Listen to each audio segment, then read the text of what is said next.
e la successiva assegnazione fu alla linea F-104. Anche lì alcuni furono assegnati a G91, altri a altri velivoli, eccetera, eccetera. Quindi mi ritrovai a frequentare il gruppo, il 20° gruppo addestramento operativo, dove si faceva la transizione sul velivolo F-104. Anche lì mi trovai relativamente bene, insomma non è che voglio descrivermi come Perla, ci mancherebbe, però insomma ecco, non incontrai particolare difficoltà, fu un percorso normale, e alla fine del quale arrivarono al gruppo che all'epoca faceva riferimento direttamente allo Stato Maggiore, era sì sull'aeroporto del IV Stormo di Grosseto, dal quale riceveva però sostanzialmente supporto logistico, amministrativo, eccetera, ma dal punto di vista operativo, diciamo, rispondeva direttamente allo Stato Maggiore. Quindi arrivarono le assegnazioni, 3 a Rimini, 4 a Gioia del Colle, 2 a Villafranca, sto parlando di le basi che all'epoca erano dotate di F-104, e contrariamente alle previsioni degli istruttori lì del 20° che dicevano adesso se vi mettete d'accordo fra voi, se no verrete assegnati di ufficio, facemmo una riunione serale e stranamente la mattina dopo presentammo l'elenco in cui autonomamente avevamo trovato un accordo, e quindi X che dovevano andare a Gioia del Colle erano X con nomi e cognomi, Y Rimini nomi e cognomi, ecco. E mi ritrovai quindi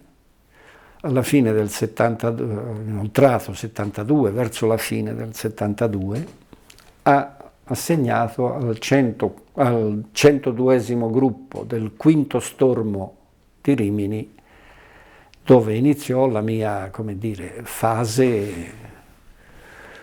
operativa di conseguimento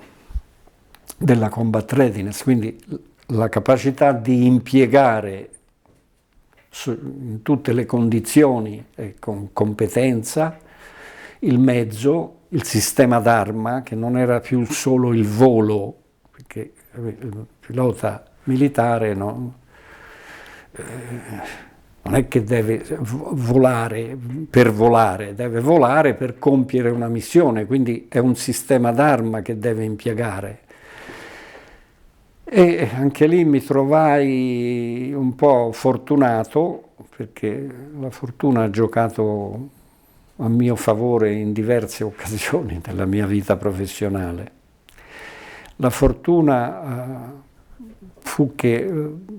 seguì una fase molto accelerata di questo addestramento alla combat readiness, alla prontezza quindi al combattimento, a essere padroni del sistema d'arma in tutte le sue, nell'accezione più compiuta del termine, perché di lì a pochi mesi ci sarebbe stata la NATO TACEVAL, era quella. Ogni anno un team NATO veniva a fare nei reparti operativi una valutazione per vedere se gli standard previsti venivano raggiunti. E siccome c'era stato, tra i vari standard, c'era un numero X di piloti per ogni numero Y di velivoli, cioè se i velivoli erano 18 ci volevano 1,5 piloti,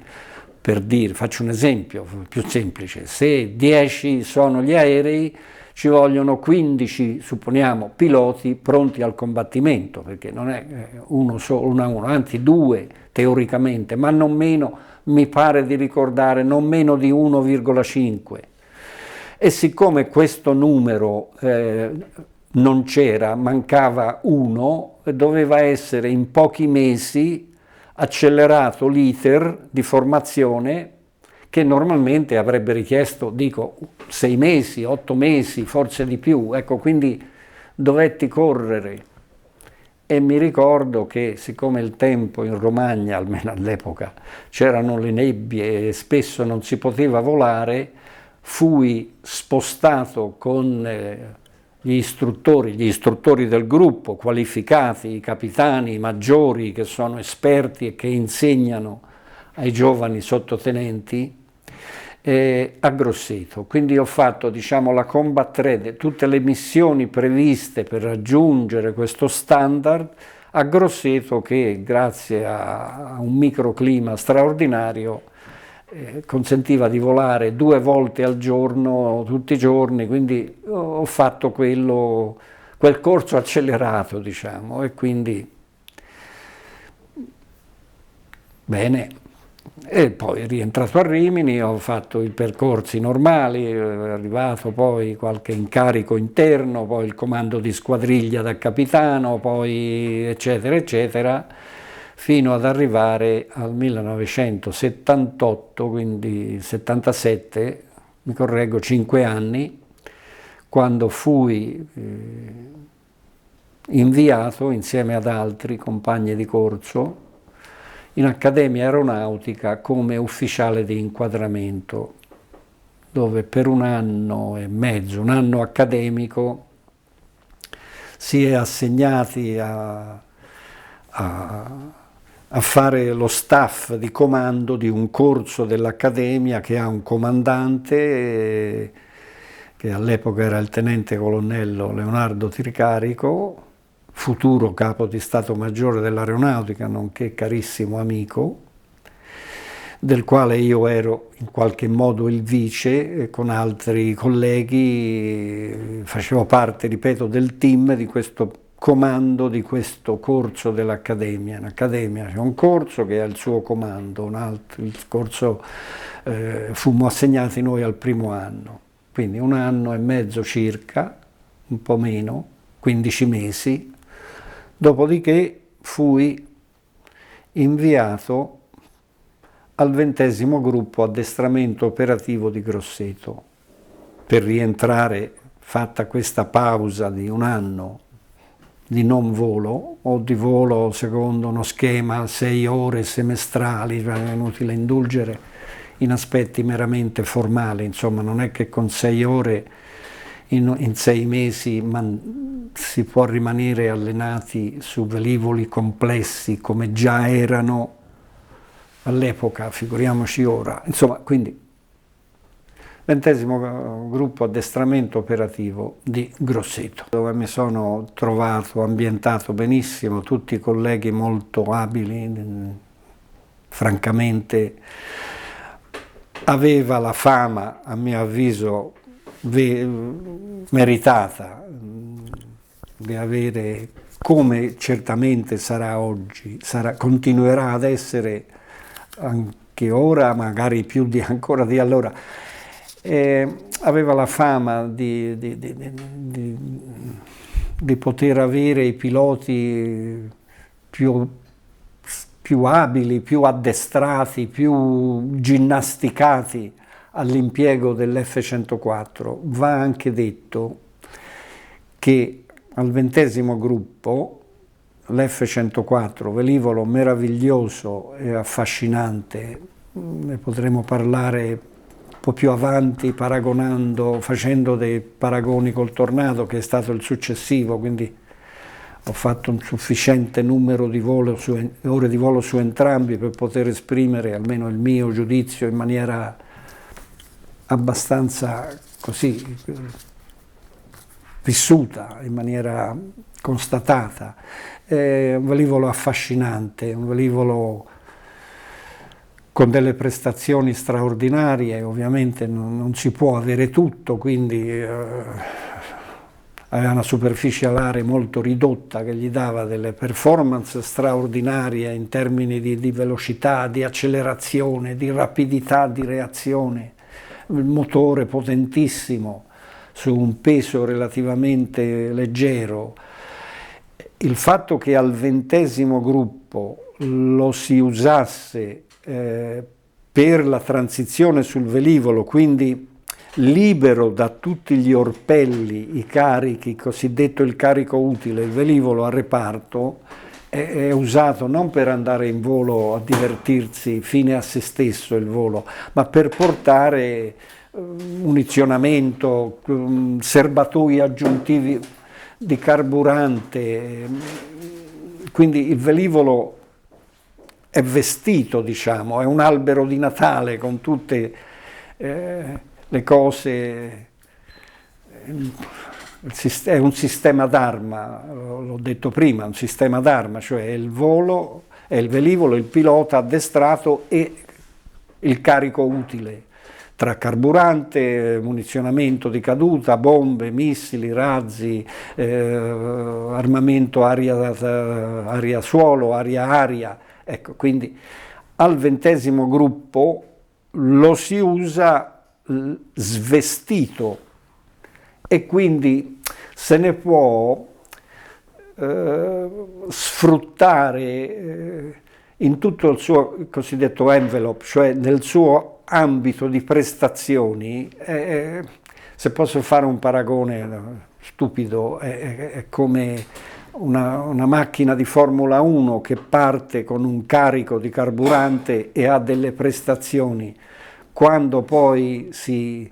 alleggerisce e gli si cambiano magari le gomme nuove, infatti il giro veloce avviene sempre verso la fine, quando il carico è minore, quindi il carico aggiuntivo, il carico utile, il carico che giustifica la missione, che dà senso a una missione operativa, determina certe prestazioni, riduce la capacità dell'F-104 di fare quelle cose che invece può fare quando è più leggero. E quindi piloti abili, piloti addestrati, piloti che volano sistematicamente, quindi perché ora sembrerà, ma insomma, se uno sta una settimana senza volare, già quando riprende il velivolo si accorge che c'ha quel microsecondo di reazione, di ritardo. Quindi volare tutti i giorni, volare parecchio, volare con un velivolo così, con i piloti bravi, crea un prodotto, insomma, di alto livello, e quindi dà anche molta soddisfazione, gratificazione, eccetera, eccetera. Benissimo. E quindi io ero orientato a stare lì, in prospettiva forse, chissà, ambivo legittimamente a poterne diventare comandante, oppure quello che era. Intanto mi trovavo benissimo, ecco. Ovviamente gli allievi che frequentano ancora allora il 20° gruppo erano i piloti militari o di recente conseguimento del brevetto di volo di pilota militare o di altri velivoli che dovevano essere convertiti, si dice così, sull'F-104. Quindi si lavorava già non con allievi piloti, già con piloti fatti, e si faceva fare quel salto di qualità che presupponeva poi l'F-104, che allora era la colonna portante della caccia dell'aeronautica militare italiana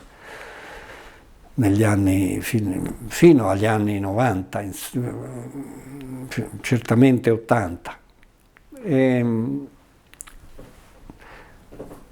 Esce fuori il progetto, cioè esce fuori, era già allo studio da 15 anni, 10 certamente, il progetto Tornado.